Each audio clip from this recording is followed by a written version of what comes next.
So on this podcast, we've been able to talk with Kareem about John Wooden. We've been able to talk to Bob McAdoo about Dean Smith and James Worthy. James Worthy about Dean Smith and I mean Drew Gooden about Roy Williams. So I mean, we got the opportunity now to talk to you about Coach K, Mike Krzyzewski. When did he come into the picture, and what did you take away from him at your time at Duke?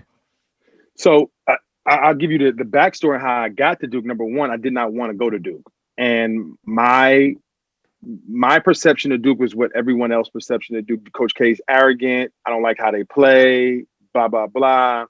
And when I decided to transfer, I was actually like locked in my room, like homeschooling myself for a month because I'm the New Jersey kid at the New Jersey State University who's thinking about leaving, and you had to go ask your coach for a release at that point in time. So we asked, and then once people found out that I was trying to get a release, I put my schools up there. North Carolina was at the top, Arizona, Cincinnati, and then K called because Tommy Amaker at Seton Hall recruited me so hard and was so in love with me that he was like, if I can't have him, you got to have him because we're in conference, right? So K calls my AAU coach, and they were like, they want Dahntay to come out for a visit. And I just ignorantly was like, nah, I'm not going there. I'm going to see Carolina. And my dad stepped in and was like, listen, you're taking a visit. So I tried to be a jerk and set it up first so I could just say I did it, right? And I take it first, and I get down there, and I meet Coach K. And what was number one on my priority list is that I wanted to compete just at a high level. Like I wanted all my teammates to be in love with the game like I was in love with it. I wanted to be playing 4 year round. I was in the NIT at Rutgers, and guys we were in our first round. They were making vacation plans for the next day. And I was like, it shouldn't be like this. I want to go to a tournament. I want to play. Even if I'm in the middle of the bench, I don't care. I don't want to be the man. I want to play. I want to go to the tournament and do these things. So I took that visit, and when I got there, everybody was in the gym playing pickup, like not even being told by the coaching staff. Like that's what they do, working on their games. Felt at home at that point in time. And then I get in the office with Kay, and Kay is like, listen, man, I know what you're thinking. He gave me a speech that captivated me so like spoke to my heart. He was like, listen, I know I got 8 McDonald's All-Americans.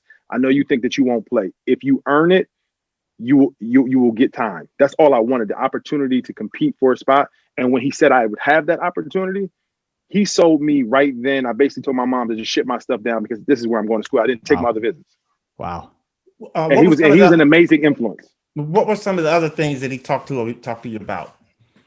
Competing. He knew they had X on an X on their back, and that everyone hated Duke and everyone wanted to knock us off. And we're on top, but people are trying to take us down every day. We compete. We play hard. All I care about is playing defense and playing hard. Defense at the top of my priority list. So like you finally getting a coach that's like, listen, you can do anything you want to in this world. And he's just a great person. Like I wanted to be in combat with him off of that conversation. Like I just wanted to play for him. And when you get to see like the nostalgia and the university and all those things and like see it firsthand, it's like, how can I turn this down? But he was just, he's the only, one of the only coaches that can control everything, which is motivation, X's and O's, the locker room, like he can do all the things that some coaches can maybe do 2 out of the 4. You get what I'm saying? And they can excel it. He can do it all and keep your respect. And if you play hard, he's your best friend. He so has a soft demeanor when he's on the court. You can see the fieriness in his eyes. How is he? Is he the same way in practice, or because coaches change? Some coaches are fiery in practice, and they, like Coach Whitten. Ultimate competitor. So he actually let me go in my transfer year because when you transfer, you got to sit out. So like that's the hardest year of your life because you're not hurt. You're just not playing because of a rule. And I'm sitting there on the second team, and he gave me a role like you have to dominate them. And we would have full-on battles with Shane Battery, Jason Williams, Mike Dunleavy, Carlos Boozer, and they're losing to the second squad. So like I had my head down and I was so focused on practice, but at the end of that year, I was a lottery pick on draft boards because NBA scouts could come into practice. And you're seeing a kid go out and dominate the first unit or compete head to head with a team that wins the national championship. Now at that time, So how tall are you? What are you, 6'5", 6'6"? I'm 6'6", 225 pounds. And I had just come off all freshman in the Big East. Mm-hmm. Some honorable mention, all Big East. So I had competed at a high level, and I'm also a year behind everyone in my class.